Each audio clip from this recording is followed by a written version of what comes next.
आज हम आपको बताएंगे कोरोना वायरस के बाद आई एक ख़तरनाक बीमारी के बारे में। जी हाँ, हम बात कर रहे हैं ब्लैक फंगस के बारे में। इसके बारे में हम आपको विस्तार से बताएंगे। उससे पहले अगर आपने चैनल को सब्सक्राइब शेयर नहीं किया है, लाइक तो प्लीज़ कर दीजिए। ब्लैक फंगस को कैसे पहचानें और इससे कैसे निपटें, एम्स ने नई गाइडलाइन में बताया। जिनकी डायबिटीज़ कंट्रोल में नहीं है, ऐसे लोगों को ब्लैक फंगस तेज़ी से अपना शिकार बना रहा है। कोरोना की दूसरी लहर के बाद लोग नई समस्या से जूझ रहे हैं। इस परेशानी का नाम है म्यूकोरमाइकोसिस, जिसे हम ब्लैक फंगस के नाम से भी जानते हैं।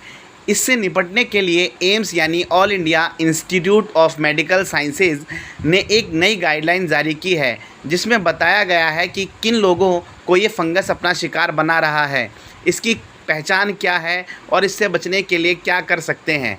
ब्लैक फंगस के मामले महाराष्ट्र, दिल्ली और गुजरात से आने शुरू हुए थे, मगर अब ये मध्य प्रदेश में भी फैल रहे हैं। इस फंगस की वजह से महाराष्ट्र में 90 लोगों की जान चली गई। वहीं राजस्थान में भी ब्लैक फंगस के करीब 100 केसेस पाए गए हैं।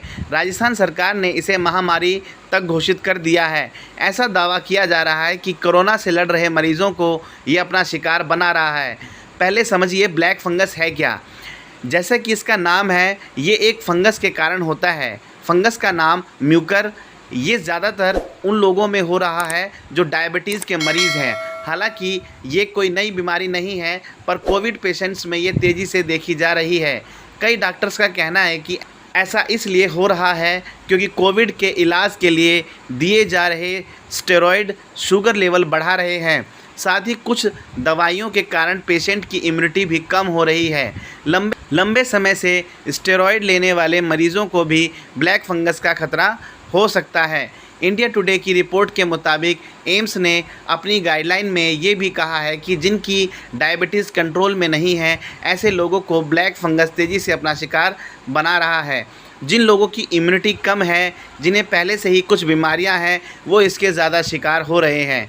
इस फंगस के कण हमारे शरीर में सांस के द्वारा घुसते हैं। जिन लोगों की इम्यूनिटी मजबूत है, उन लोगों के शरीर में एक इम्यून रिएक्शन शुरू होता है, जिसकी वजह से हमारे शरीर के बॉडीगार्ड सेल्स एक्टिव हो जाते हैं और ये फंगस को ख़त्म कर देते हैं। किन्हें फंगस का सबसे ज़्यादा खतरा है? एम्स की गाइडलाइन के मुताबिक जिन लोगों का मधुमेह यानी डायबिटीज़ कंट्रोल में नहीं है, हाई स्टेरॉयड की खुराक लेने वाले या डोसिलिजोमेब इंजेक्शन लेने वाले पेशेंट को ब्लैक फंगस या म्यूकोरमाइकोसिस होने का खतरा सबसे ज़्यादा होता है। जो लोग कैंसर का उपचार करवा रहे हैं या जिन्हें कोई पुरानी और दुर्लभ बीमारी है, उन्हें भी ब्लैक फंगस का खतरा बना रहता है। हाई डोज के स्टेरॉयड या लंबे समय से स्टेरॉयड लेने वाले मरीजों को भी ब्लैक फंगस का खतरा बना रहता है। कुछ कोविड केसेस में भी ब्लैक फंगस को देखा गया है। जैसे जो मरीज़ ऑक्सीजन के सपोर्ट में है या वेंटिलेटर पे है, उन्हें भी ब्लैक फंगस अपना शिकार बना रहा है। कैसे पहचाने ब्लैक फंगस का शिकार हो गए हैं?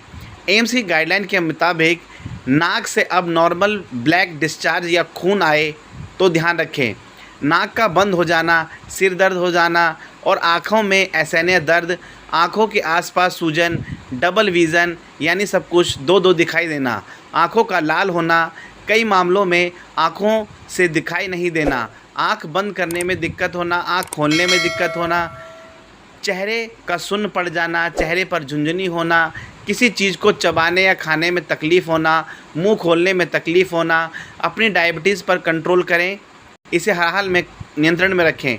चेहरे का सूजना, नाक, गाल, आँख के आसपास का एरिया सख्त हो जाना, छूने पर दर्द होना, दांतों का झड़ना, मुंह के अंदर काला पड़ना और सूजन आना। अब क्या किया जाना चाहिए?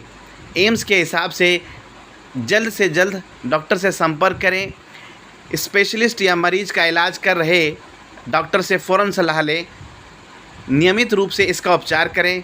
अपनी डायबिटीज़ को कंट्रोल में रखें। रेगुलर मेडिकेशन और डॉक्टर की परामर्श के बाद ही कोई भी मेडिकल ट्रीटमेंट लें। स्टेरॉयड या एंटीबायोटिक या एंटी फंगल दवाओं के साथ किसी भी दवा को बिना डॉक्टर के रिकमेंडेशन के ना लें। म्यूकोरमाइकोसिस के लक्षणों को बिल्कुल इग्नोर ना करें, परंतु डॉक्टर से संपर्क करें, जिसका सही समय पर इलाज होना ज़रूरी है। तो अपने आप को स्वस्थ रखें और इम्यूनिटी को बनाए रखें। इम्यूनिटी ही इसका हल है।